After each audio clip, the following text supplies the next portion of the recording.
Anin Buju band members, today is Wednesday, November 9th. Starting off with the COVID case updates, I'm glad to report we have no new cases in District 1, 400 from yesterday, no change. District 2, 66, no change, and District 3, 90, no change.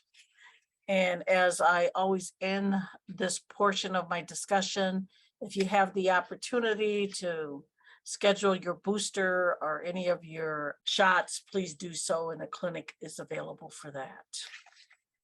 I was pretty ecstatic this morning when I found the results of the election, and want to give a shout out and congratulations to Governor Walz, Lieutenant Governor Peggy Flanagan, Steve Simon, and Auditor Blaha.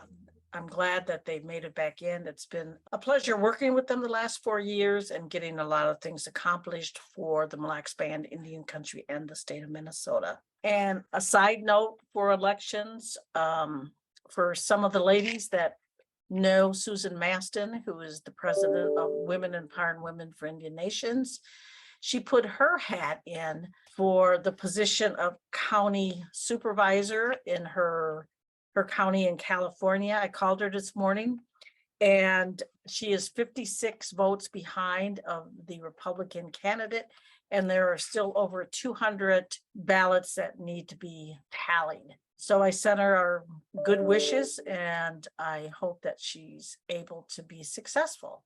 She's an excellent person for the job. And we will have all of the election results on the Facebook, and just a couple of them. A new sheriff in Mille County is Kyle Burton, and also the same sheriff for Pine County is Jeff Nelson. And we will show who the county attorneys are and the commissioners as well. So yesterday, Monday night, and most of the day yesterday, it was a scheduled cabinet meeting. And so we all got together and we bring up issues that we can all discuss and agree or disagree on the topic. And some of the items we talked about yesterday was the strategic plan. We've been working on that for a while, and there's been change of commissioners, and so it gets put on hold. And the goal is to bring that out to the community for your input.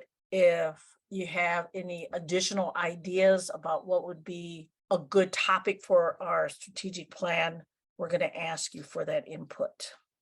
We also talked about the statutory requirements of commissioners and their statutory responsibility to the chief executive. And we talked about the creation of deputy commissioner positions. It's very difficult when I nominate individuals for commissioner positions and the band assembly votes them down. Then we have a void in that. And so it's difficult for the commissioners, because then those responsibilities have to be reassigned so we can get some of the job done on that. So that's very difficult when the band assembly members vote down my nomination of a commissioner. And I do understand, and there's the public hearing. So you had the opportunity to listen to a public hearing on some of the changes that are proposed to the Title IV about commissioners. And at the end of the day, the band assembly wants to choose the commissioners. And so they're making changes to the legislation of Title IV. And as it is written, I will not be able to support that. I think about Art Gabo, Marge Anderson, Doug Sam, all of those leaders at the time that worked, put their heart and soul into the band statutes so that we could have a government that represents the people. And I just think about, I wonder what they would say today if they seen some of those proposed changes where the legislative branches wanting to assume the executive branch responsibilities. So the bill will be formed and sent to me, and I'll look at it. If it's sent the way it is, I won't be able to support it.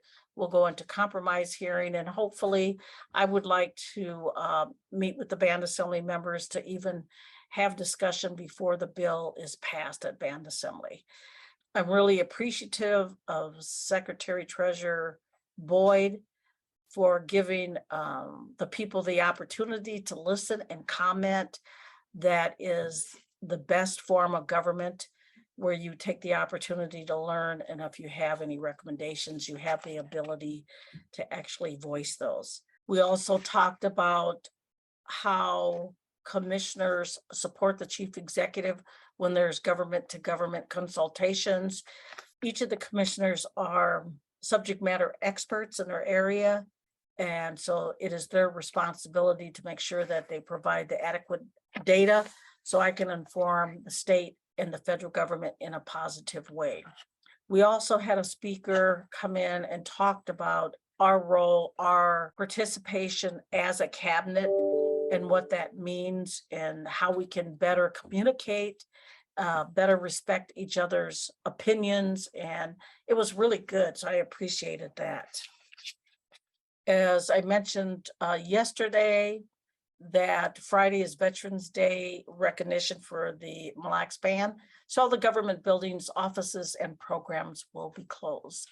Again, as a reminder, if you have meds and your prescriptions that need to be filled, please do that. And if you miss that deadline, then you have to wait till Monday. So hopefully you can get over there today.